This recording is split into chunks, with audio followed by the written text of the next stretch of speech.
미국 트럼프 대통령이 김정은 북한 국무위원장에게서 친서를 받은 사실을 공개하고 머지않은 시점에 2차 북미 정상회담을 추진하겠다고 밝혔습니다. 트럼프 대통령은 다만 언제 친서를 받았는지는 명확하게 밝히지 않았습니다. 20대 한국인 남성이 미국 그랜드 캐년을 여행하다 추락해 중태에 빠졌습니다. 이 남성은 그랜드 캐년 절벽에서 발을 헛디뎌 수십 미터 아래로 떨어져 병원으로 옮겨졌지만 현재 의식이 없는 상태입니다. 청와대 특별감찰반에 민간인 사찰 의혹을 제기한 김태우 수사관이 오늘 참고인 신분으로 검찰에 소환됩니다.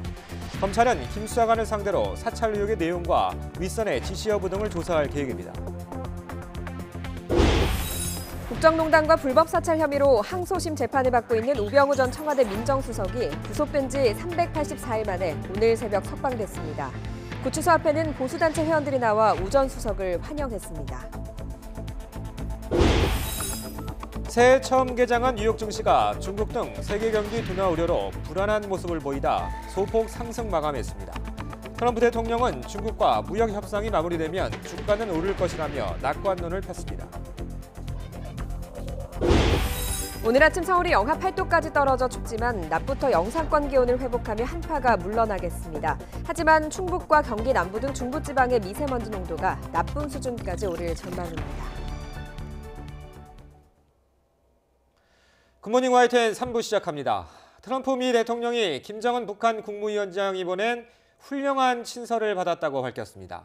김 위원장이 한미 양국 정상에게 모두 친서를 보낸 건데요. 트럼프 대통령은 2차 북미 정상회담을 조만간 추진할 가능성도 거듭 확인했습니다. 워싱턴에서 김희준 특파원이 보도합니다. 새해 첫 강요회의 자리, 트럼프 대통령이 종이를 흔들어 보이며 김정은 위원장이 보낸 훌륭한 친서라고 공개했습니다. I just got a great letter from Kim Jong-un. They've never written letters like that. This letter is a great letter. 이어 김 위원장과 아주 좋은 관계라면서 조만간 2차 북미 정상회담 가능성을 시사했습니다. We'll probably now have another meeting. He'd like to meet, I like to meet, but we've established a very good relationship. 전날 트위터로 자신도 만남을 고대한다며 김 위원장 신년사에 화답한 뒤 연일 2차 북미 정상회담 분위기를 띄운 겁니다. 다만 친서를 받은 구체적인 시점과 내용은 밝히지 않았습니다.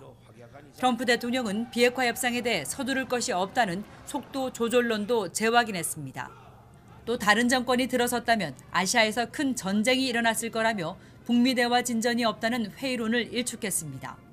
친서 외교를 통해 새해 한반도 정세 전환의 계기를 마련하려 한 김 위원장에 트럼프 대통령이 긍정적으로 호응한 모양새입니다.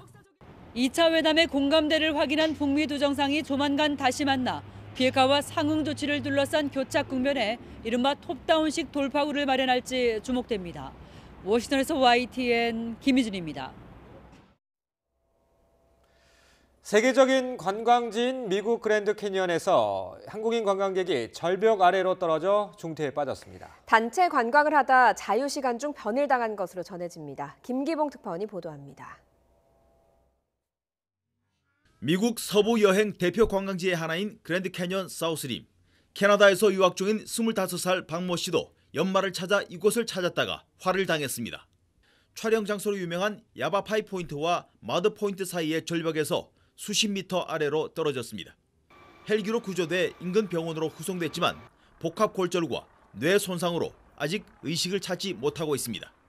여러 군데 복합골절이 발생해서 수술을 여러 번 받았는데 지금 언제 회복될지는 아직은 알 수 없는 상태입니다.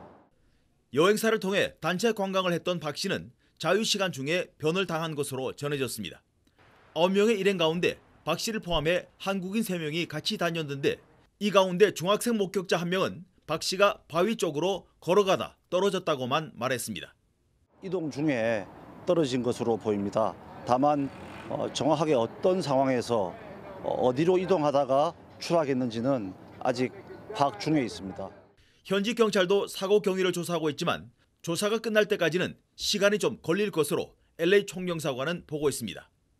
웅장한 규모의 미국 캐니언에서는 추락 사고가 끊이질 않습니다. 박 씨 사고 바로 며칠 전엔 인근 홀슈밴드에서 그리고 지난해 7월 3일에는 또 다른 그랜드 캐니언에서 각각 10대와 20대가 추락으로 목숨을 잃었습니다. LA에서 YTN 김기봉입니다.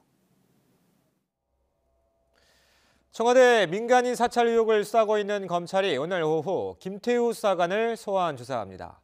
서울 동부지검은 오늘 오후 1시 반 김 수사관을 핵심 참고인 자격으로 불러 조사할 예정입니다.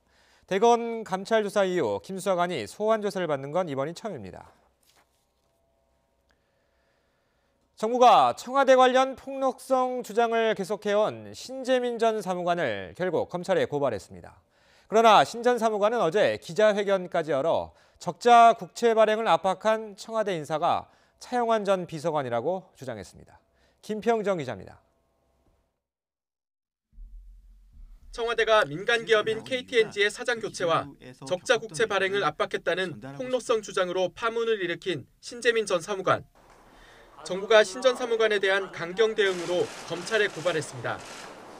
기획재정부는 신 전 사무관이 KTNG의 동향을 파악한 문건이나 적자 국채 추가 발행에 관한 논의 내용 등을 외부에 공개한 행위는 법적으로 처벌해야 한다는 입장입니다. 기재부 관계자는 신 전 사무관의 행위를 공익적 성격의 내부 고발로 봐야 하지 않느냐는 견해에 대해서는 그런 판단은 법원이 해야 한다며 고발을 안 할 이유는 되지 않는다고 잘라 말했습니다. 검찰 수사 대상이 될 처지에 놓인 신 전 사무관은 긴급 기자회견을 열고 자신은 공직사회의 부당함을 알린 공익제보자라고 강조했습니다. 국채 업무 담당자였던 만큼 당시 상황을 누구보다 정확히 알고 있다면서 적자 국채 발행과 관련해 압력을 넣은 청와대 인사가 차영환 전 경제정책비서관이라고 주장했습니다. 제 옆에서 청와대랑 통화를 하고 계셨습니다. 과장님이요, 국장님이요. 부당한 지시 받으면 하지 않습니까? 그런 식의 내용까지 다 들었습니다. 청와대 누구인지 실명 얘기할 수 있어요? 차영환 비서관님이었습니다. 신 전 사무관은 이어 어떠한 정치 이익 집단에도 속하지 않았다면서 앞으로 있을 수사에 당당하게 임하겠다고 말했습니다. 현행법상 전현직 공무원이 직무상 비밀을 누설하면 2년 이하의 징역형을, 공공기록물을 무단 유출하면 3년 이하의 징역이나 2천만 원 이하의 벌금형을 받을 수 있습니다. 기재부와 신 전 사무관이 서로의 주장에 반박에 재반박을 이어가는 만큼 진실은 결국 검찰 수사에서 가려질 것으로 보입니다. YTN 김평정입니다. 신재민 전 사무관의 회견 내용에 대해 기재부는 사실과 다르다며 전면 부인했습니다. 기재부는 보도자료를 내고 차영환 전 비서관이 당시 기재부에 연락한 것은 12월 국고채 발행 계획을 취소하거나 보도자료를 회수하라고 한 것이 아니라 발행 규모 등을 최종 확인하는 차원에서 했던 것이라고 해명했습니다.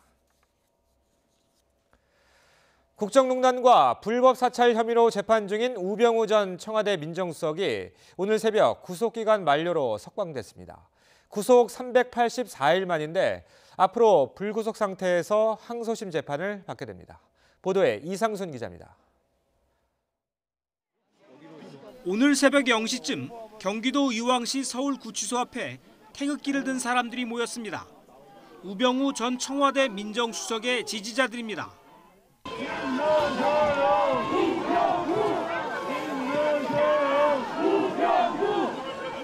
0시 8분쯤 굳게 닫힌 철문을 나서는 우 전 수석에게 커다란 꽃다발이 전달됐습니다.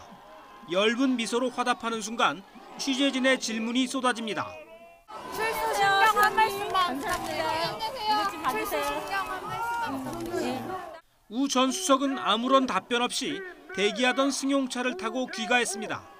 지난 2017년 12월 15일 불법 사찰 혐의로 구속된 지 384일 만입니다. 우 전 수석은 국정농단 묵인 혐의 등으로 불구속 기소돼 지난해 2월 1심에서 징역 2년 6개월의 실형을, 불법 사찰 혐의로는 구속 기소돼 지난해 12월 징역 1년 6개월을 추가로 선고받았습니다. 이렇게 1심에서 징역 4년을 선고받았지만 오늘 구속기간이 만료돼 석방된 겁니다. 우 전 수석은 국정농단 재판 1심에서 실형이 선고된 점 등의 이유로 지난해 7월 구속기간이 6개월 동안 연장됐으나 이번에는 연장되지 않았습니다. 불법 사찰 사건은 이미 1심에서 구속기간이 만료됐고 국정농단 사건으로 또 영장을 발부하는 것은 무리라고 법원이 판단한 겁니다. 이에 따라 우 전 수석은 일단 불구속 상태에서 항소심 재판을 받게 됐습니다. YTN 이상순입니다. 무면허 상태로 음주운전 사고를 내고 뺑소니를 친 뮤지컬 배우 손승원 씨에 대해서 구속영장이 발부됐습니다.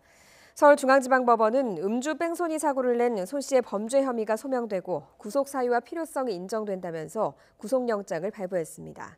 앞서 손 씨는 지난달 26일 서울 청담동에서 아버지 소유의 외제 승용차를 몰다가 다른 차량을 들이받은 뒤 도주했습니다.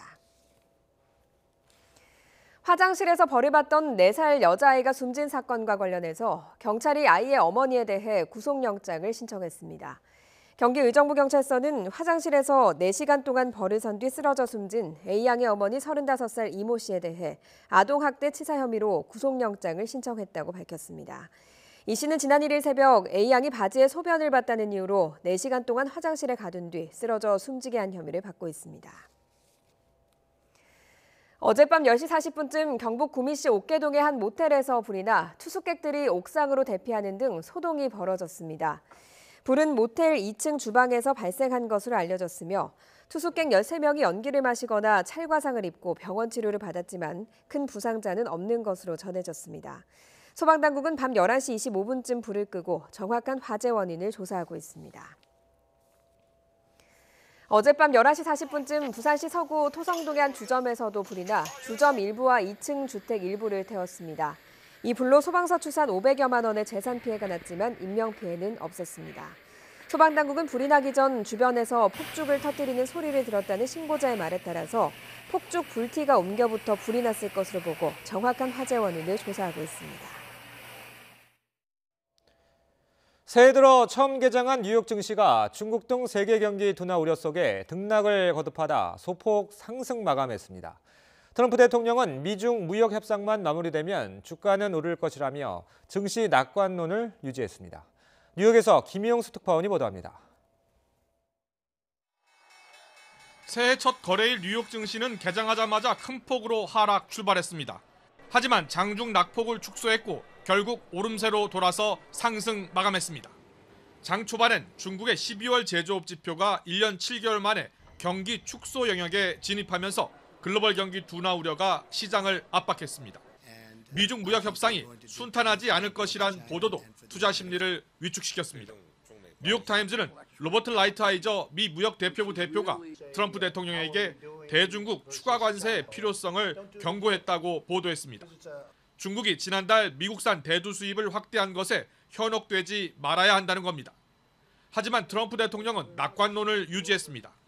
지난달 주가가 하락했지만 미중 무역 협상이 타결되면 상승할 것이라고 자신했습니다. It's going to go up once we settle trade issues. And once a couple of other things happen, it's going to go up. It's got a long way to go. Tremendous amount to go. 트럼프 대통령은 지난 주말에도 트위터를 통해 시진핑 주석과 길고 매우 좋은 통화를 했다며 협상은 아주 잘 진행되고 있다고 밝혔습니다. 월가에서는 지난달 큰 폭으로 하락한 뉴욕 증시가 연초에 반등을 시도할 것으로 보고 있습니다.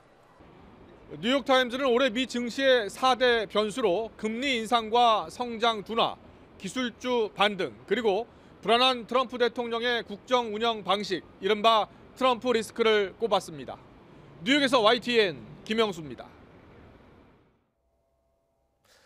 국방부는 아베 신조 일본 총리가 지난 1일 우리 해군이 일본 초계기의 화기관제 레이더를 겨냥했다고 주장하자 재차 반박에 나섰습니다.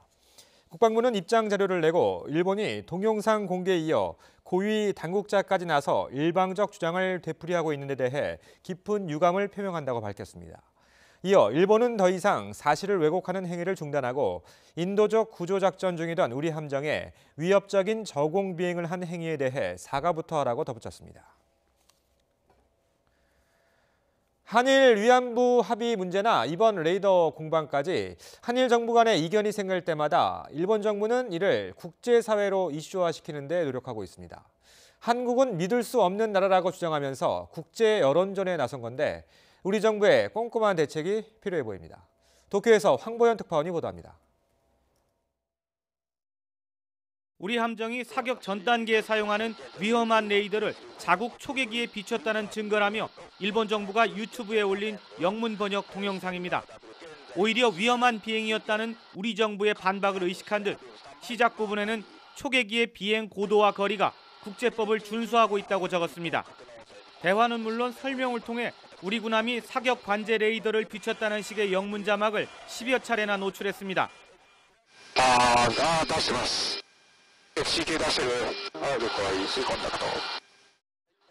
이 영문 동영상은 조회수가 이미 60만을 훌쩍 넘었고 댓글 대부분은 일본 주장을 지지하는 내용입니다. 앞서 일본 정부는 우리 군함이 해상 충돌을 피하는 국제 기준을 어겼고 자신들은 국제 룰을 철저히 준수했다고 주장했습니다. 自衛隊がしっかりと国際法規あるいは国際取り決めにのっとって適切に活動していたということをぜひご理解いただきたいという。 일본 정부가 한일 양국 간 문제에 국제 룰을 거론하며 국제 여론전에 나선 건 이번이 처음이 아닙니다. 잘못된 위안부 합의의 후속 조치로 화해치유재단 해산을 발표했을 때도 또 우리 대법원이 일본 기업에 강제징용 배상 판결을 했을 때도 마찬가지였습니다. 韓国には国際社会の一員として責任ある対応を望みたいと思います。 사안이 생길 때마다 일본 정부가 국제 무대로 치고 나가는 데 비해 우리 정부의 대응은 다소 밋밋하고 한 박자 늦는 게 아니냐는 지적이 나오고 있습니다.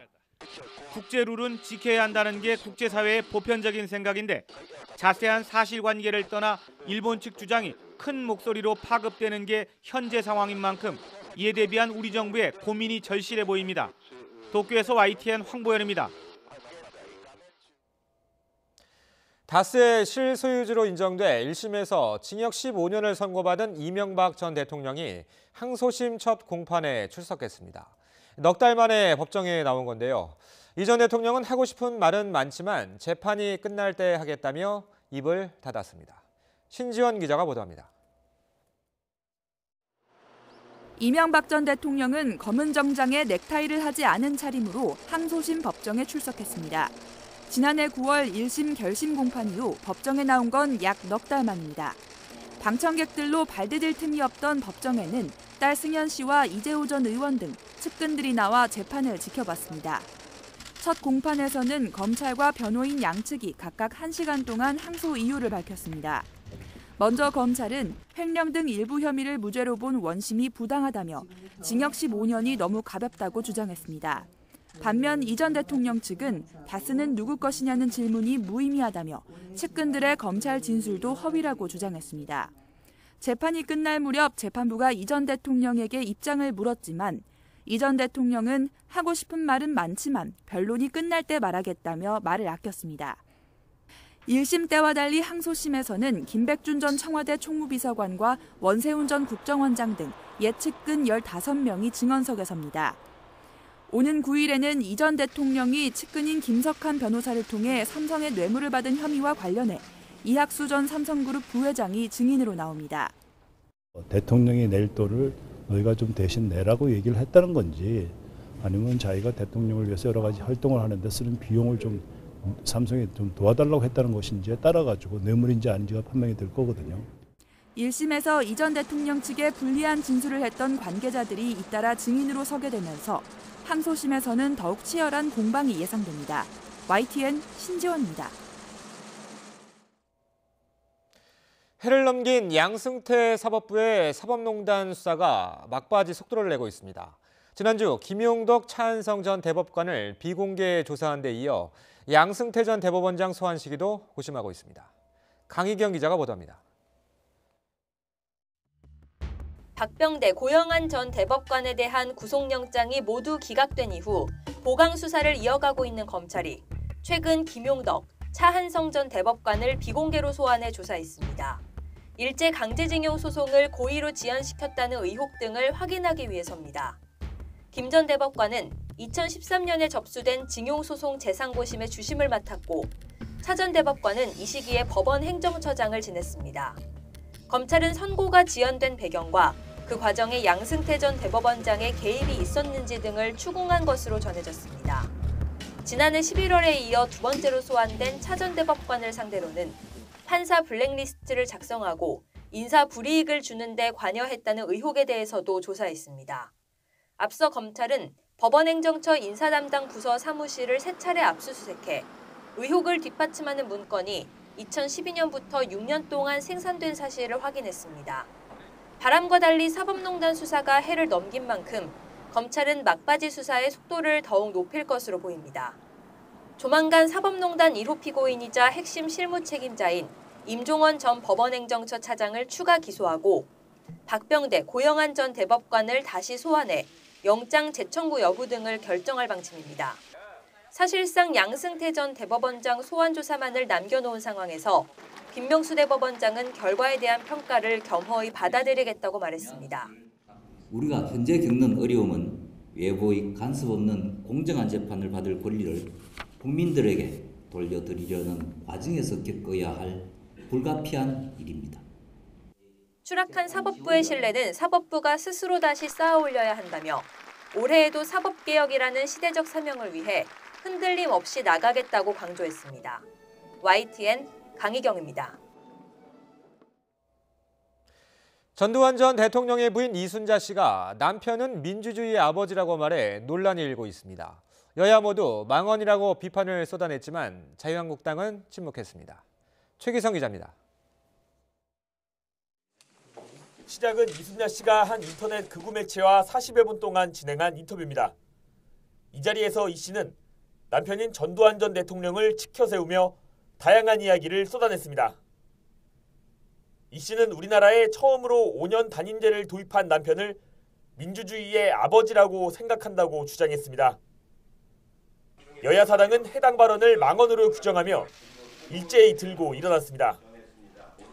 더불어민주당은 경거망동하지 말라면서 범죄자와 비호 세력의 말이 피해자의 상처를 다시 핥히고 있다고 목소리를 높였습니다. 이와 함께 5.18 책임자 처벌을 위한 법안을 외면하는 자유한국당도 같은 생각이냐며 따져 물었습니다. 같은 생각입니까? 이순자 씨 말에 동조합니까? 전두환을 비롯한 5.18 범죄자에 의한 역사 모독, 피해자 모독 발언은 하루 이틀 일이 아닙니다. 바른미래당 역시 일말의 반성도 없이 변함없는 뻔뻔함은 따를 자가 없음이 분명하다고 날을 세웠습니다. 참여야 속죄로 성실히 재판에 임하고 자신의 만행으로 희생된 영령들에게 조금이나마 속죄할 수 있는 마지막 기회라는 것을 잊지 말기 바랍니다. 광주 5.18 민주묘지를 찾은 민주평화당은 해외 토픽에 나올 일이라며 5.18 진상규명위원회 출범을 맡고 있는 한국당도 입장을 밝히라고 촉구했습니다. 남편이 치매를 앓아 재판에 나올 수 없다는 이 씨의 발언에 대해 정의당은 재작년 회고록은 어떻게 냈는지 궁금하다고 비꼬았습니다. 반면 이 씨 발언과 관련해 자유한국당은 별다른 반응을 내놓지 않았습니다. YTN 최기성입니다. 지난해 서울 아파트값이 지난 2006년 이후 가장 큰 폭으로 상승했습니다. 한국감정원의 연간 아파트값 통계를 보면 서울은 지난해 8.03% 올라서 23.46% 상승했던 2006년 이후 12년 만에 가장 큰 폭으로 뛰었습니다. 반면 지난해 지방의 아파트값은 3.09% 하락해서 2016년 이후 3년 연속 약세가 이어지면서 서울과의 양극화가 심화한 것으로 나타났습니다.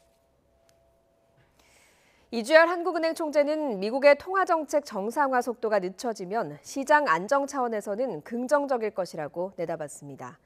이 총재는 시무식 뒤 기자들과 만나 미국 연방준비제도에서 나오는 통화 긴축 선호 목소리가 최근에는 잦아들었다며 이같이 말했습니다.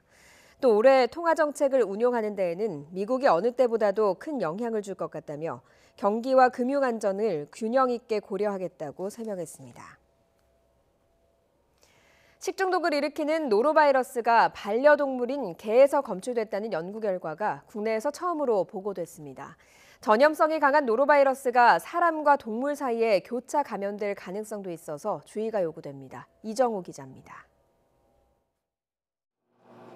노로바이러스는 섭씨 60도에서 30분 동안 가열해도 죽지 않고 수돗물의 염소 농도에서도 견딜 정도로 저항성이 강합니다. 반려동물인 개에서 전염성이 강한 노로바이러스가 검출됐다는 연구 결과가 나왔습니다. 개 분변에서 분변 시로에서 노로바이러스를 분석하였고 그리고 개 혈청에서 바이러스 감염을 확인한 첫 번째 연구 결과라고 할 수 있겠습니다.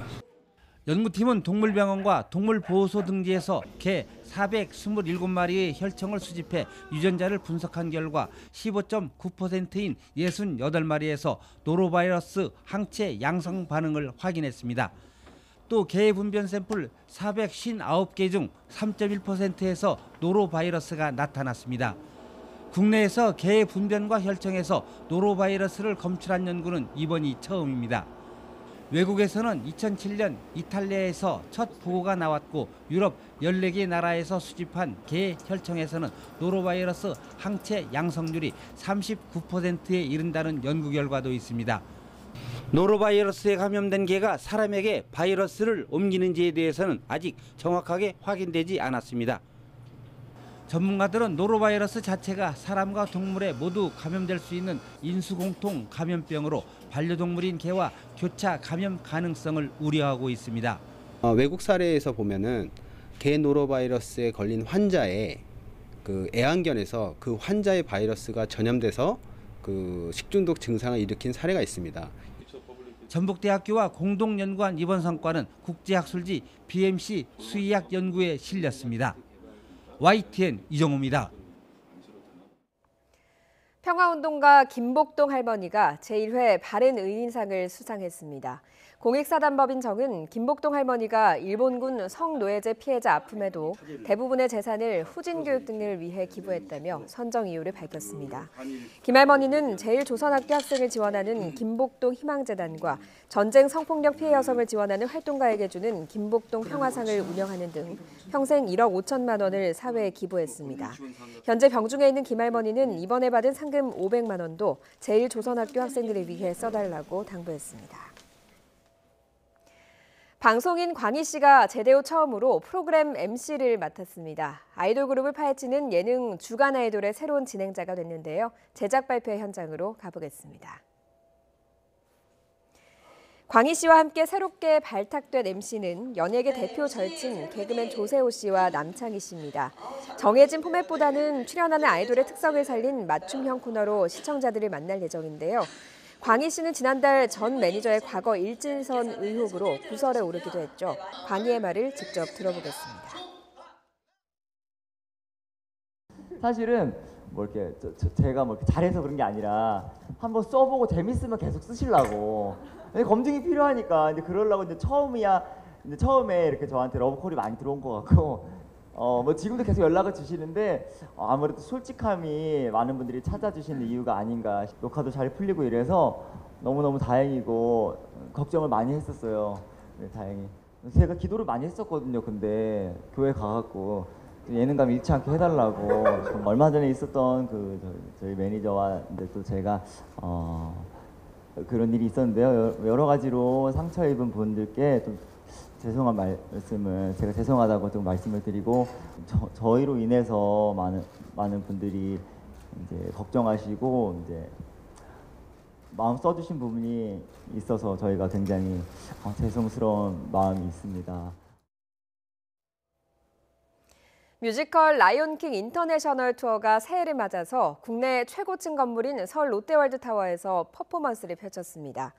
라이온킹 인터내셔널 투어는 주술사 라피키 역을 맡은 배우가 노래 서클 오브 라이프를 555m 높이의 롯데월드타워 정상에서 부르는 영상을 공개했습니다. 라이온킹 측은 자연과 인간이 순화한다는 내용을 담은 이 곡이 새로운 시작을 기원하는 의미와 상통해서 새해를 맞아 공개했다고 설명했습니다.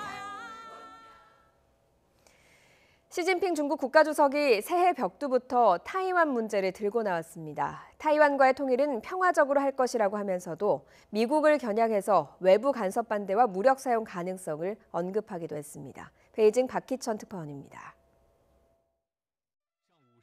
시진핑 중국 국가주석이 새해 첫 공식 행사로 타이완 동포의 고환은글 발표 40주년 기념식에 참석했습니다. 시진핑 주석은 연설에서 타이완 문제는 중국의 핵심 이익과 관련돼 있어 어떠한 외부 간섭도 절대 용납할 수 없다고 역설했습니다. 양안 동포는 모두 똑같은 중국인이라며 피는 물보다 진하다는 말도 했습니다. 在中华民族走向伟大复兴的进程中，台湾同胞定然不会缺席。 타이완과의 통일은 평화적인 방식으로 추진할 것이며 통일 후 타이완 동포의 제도와 재산, 권익은 보장될 것이라고 강조했습니다. 그러면서도 필요할 경우 외부 간섭 세력에 대한 무력 행사 또한 배제하지 않을 것임을 분명히 했습니다. 我们不承诺放弃使用武力，保留采取一切必要措施的选项。 이런 가운데 지난 31일 트럼프 대통령이 아시아 지원 보장 법안에 서명했다고 타이완 언론이 보도했습니다. 법안에는 미국의 인도태평양 전략에 타이완을 포함한다는 내용이 담겨 있는 것으로 전해져 향후 미중 간의 갈등을 예고했습니다. 베이징에서 YTN 박기천입니다. 아프리카에서 지중해를 건너 유럽으로 향하던 난민 325명이 스페인 당국에 구조됐습니다. 스페인 해양경비대는 지난 1일 남부 지브롤터 해협에서 보트를 타고 있던 111명의 아프리카 난민을 구조한 데 이어서 어제 214명을 근해에서 구조했습니다. 국제이주기구 IOM의 최신 통계에 따르면 지난해 1월 1일부터 12월 19일까지 지중해를 건너 스페인으로 들어온 난민은 5만 6천 명이 넘습니다. 네, 일주일가량 길게 이어진 이번 한파는 오늘 아침까지만 견디시면 되겠습니다. 낮부터는 온화한 서풍이 불면서 추위가 누그러지겠는데요. 현재 서울의 기온은 영하 8.4도로 어제 아침만큼 춥습니다. 하지만 낮에는 기온이 영상 2도까지 올라서 바깥 활동하기 한결 수월하겠습니다.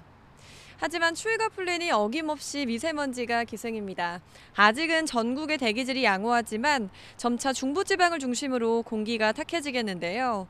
충북 지역의 미세먼지 농도 나쁨 수준을 보이겠고 그 밖에 중부와 전북 지역은 오전 한때 농도가 높아지는 곳이 있겠습니다. 오늘 아침 내륙 지역은 영하권 추위를 보이고 있습니다. 철원, 김화읍의 기온이 영하 19.4도로 가장 낮고요. 제천 영하 15.9도, 봉화 영하 14.2도로 어제 아침과 비슷합니다. 낮부터는 추위가 누그러지겠습니다. 서울 영상 2도, 광주 7도, 대구 5도, 대전 4도로 어제보다 1도에서 3도가량 높겠습니다. 당분간 뚜렷한 눈비 소식 없이 맑은 가운데 대기는 더욱 메말라갈 것으로 보입니다. 작은 불도 큰 불로 번지기가 쉬운 만큼 불씨 관리 철저히 해주시기 바랍니다. 지금까지 YTN 야외 스튜디오에서 박현실입니다. 목요일 굿모닝 YTN 마칩니다. 내일 아침도 부지런히 준비하겠습니다. 고맙습니다.